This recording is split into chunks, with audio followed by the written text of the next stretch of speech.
സന്ധ്യലക്ഷ്മി വേൾഡിലേക്ക് എല്ലാവർക്കും സ്വാഗതം. ഇന്ന് മക്കൾക്ക് സ്കൂളിൽ കൊടുത്തുവിടാൻ പറ്റിയ ഒരു അടിപൊളി തക്കാളി ചോറിൻ്റെ റെസിപ്പി നോക്കാം. അതിന് വേണ്ടിയിട്ട് വറ്റൽമുളകും കടുകൊക്കെ ഇട്ടൊന്ന് പൊട്ടിക്കുക.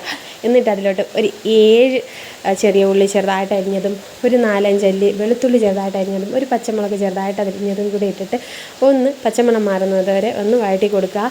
അതിലോട്ട് നമുക്കൊരല്പം ജീരകവും കൂടി ഇട്ടൊന്ന് പൊട്ടിക്കുക കേട്ടോ.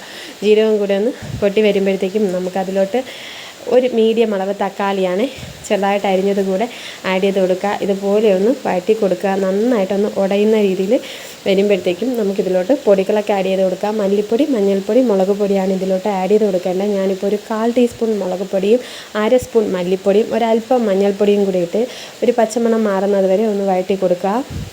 ഒരുപാട് കളർ ചേഞ്ച് ഒന്നും വരേണ്ട ആവശ്യമില്ല, പച്ചമണം മാത്രം ഒന്ന് മാറിയാൽ മതി.